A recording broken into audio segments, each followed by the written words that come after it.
Hi, I'm Dancing Otter. I'm the principal teacher and founder of the Alchemist Path International Shamanic Academy. My name is Dev Bachan Singh, or Michael Bowling. I am a recently graduated teacher of Don's lineage of shamanic teachings, the Alchemist Path. We're going to talk a little bit about animal allies to give you a little information about that perspective from the teachings of the Alchemist Path. So my understanding of animal allies is that we as human beings, in our instinctual brain, in the way that we form our instincts and our natures, is really founded in our observance of the animal world. And that as human beings, when we're born, we don't actually have designated instincts. We have, other than to cry or to suck. And really all of those things are that we learn as instinctual beings comes from our observance of nature and of the animalistic realm of nature. So the way I like to approach thinking about animal guides or power animals in the shamanic context is to begin by closing your eyes down, just taking a few deep breaths in, and seeing if you can visualize yourself on planet Earth as one of the earliest humans. So we're talking about humans living in civilizations around caves, where tribal civilization was in its earliest stages of forming, where culture really hadn't developed to the point where humans had their day-to-day needs covered. And on a day-to-day basis, what this would look like is people needing sources of water, fresh sources of food, and sources of shelter. And as Dawn mentioned, because early humans didn't really have their own instinctual nature developed, what those humans had to do was look to the animals in nature who had already developed those patterns around seeking fresh water and seeking fresh food. So on a day-to-day basis, our earliest ancestors on this planet would be observing animals and tracking their nature. So over periods of time, over the seasons, over years, our ancestors became very in tune with the hunting patterns of our animal ancestors and of the drinking patterns. They would follow these animals to fresh sources of water and ultimately would start to develop their cultures around fresh sources of water, food, and safe places for shelter. So what we're talking about here is, on a pattern level, our earliest ancestors adopted the same behavioral patterns as a lot of the animals that we were surrounded by. And because of that early patterning, it's actually been ingrained on a genetic level so that we are inclined to observe animals in our nature and to tend to follow them, to be curious about them, and to observe their behavioral patterns and reflect on how they relate to our behavioral patterns. As we look to our own personalities and how we behave in our current day and age, oftentimes we do exhibit animal behaviors that help us to get through difficult situations. So we can call upon certain animals for courage or for strength as we move into difficult situations. And really, as we begin to explore the animal kingdom, we see that the sky's the limit. There's so many different animals that we can call upon. There are so many different animals who helped our ancestors in the earliest stages that there's no end to what we can learn from our animal ancestors and how our ancestors learned to cohabitate with these animals in their earliest years. And really, animal energy is a spirit of its own.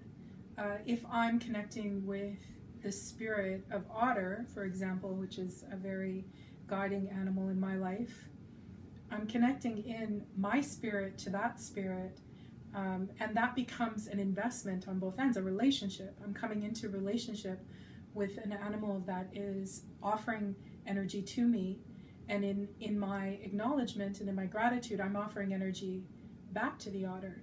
So we're drawing meaningfulness between us in a way that is mutually sustaining.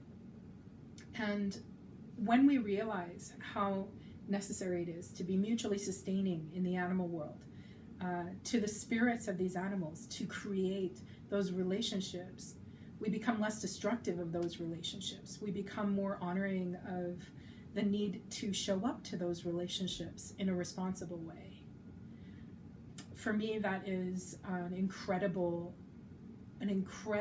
opportunity for human beings to acknowledge that we have a relationship responsibility here.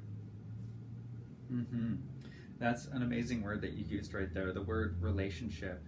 That's really the essence of our entire shamanic practice, is sinking into relationship and what it means to be in relationship. When we look at our current day and age, we see that there's many people who actually have animals as pets at this time, and it's a very common thing to develop an emotional bond to an animal, and over the course of that animal's life, you can actually use that animal to learn all kinds of things about yourself. You can learn about yourself emotionally, you can learn about what it means to sustain an animal and to be a provider in a relationship for another animal. And in its very earliest stages, these situations provide us with circumstances where we can feel fulfilled. We feel fulfilled providing to nature, with the animal being a metaphor of actually giving back to nature, and then nature sustaining us in an emotional relationship with that animal. So it really gives us all kinds of opportunities to explore more along the lines of who we are, where did we come from, and why is it that we behave the way we do on a day-to-day basis. So when we talked in one of our previous videos about establishing a practice that will help us to learn more about ourselves, when we start to move into relationship with power animals and spirit animals, when we explore what these animals are in our lives, what they mean to us, and what we can learn from them, we're once again giving ourselves a tool that we can use to explore the nature of our own consciousness. I also feel that it helps us to understand the nature of cause and effect and of consequence. So if we as human beings understand that if I behave in a way that is akin to the nature of a bear, for example, that the bear has a well-established cause and effect relationship already with the land and with its life. So that's been tried, tested, and true. When I reach into the energy of bear, I can feel that cause and effect relationship, that consequential relationship of that nature, and the thousands of years in which it's been honed and established. And if I live true to it, if I understand that relationship is feeding me possibility of instinctually aligning myself, then I gain that pattern that's already been well established just in my my opening of relationship to that animal. I also feel like animal allies give us access into something I feel is essential to human beings, which is our identity, our ability to identify in life. And human beings might have, an expansive spiritual identity in which we are, kind of boundless. But we also have identity. We have the solid nature of our identity. And animal allies help us to understand our identity and to come into relationship with it in a way that is more intimate and more real and more relatable. That's beautiful. At the end of the day, that's really what it's all about. We're looking for ways to become more relatable, more real in our relationships, and ultimately more human in how we interact on a day-to-day basis.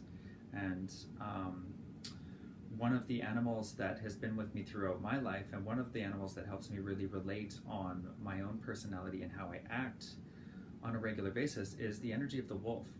And when we look to nature and we see how wolves interact with one another, we see that they're very, very family oriented. They roll around in packs and they survive in packs.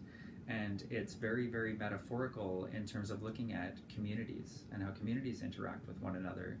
As right off the bat, we see that if you have a wolf that's out there on its own, the notorious lone wolf, it's often the lone wolf that doesn't survive. So we know from even just observing nature and from observing these animals that we have a much, much greater chance of surviving and thriving when we come together in community than we do when we act on our own. And this is a very simple example that we can look to nature to see in how animals interact with one another. Awesome, thank you. You're welcome.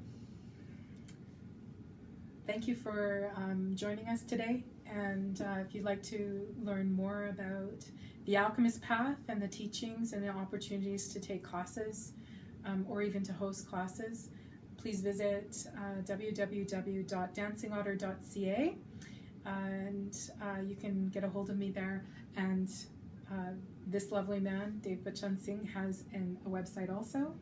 You can reach me at www.acorns2oaks.ca. That's ACORNS numeral 2 OAKS.ca. Awesome. Thanks for tuning in today. I'll put those links in the comment section. Please feel free to like and subscribe. If you enjoyed this video, there'll be more to come. Sat Nam. Sat Nam.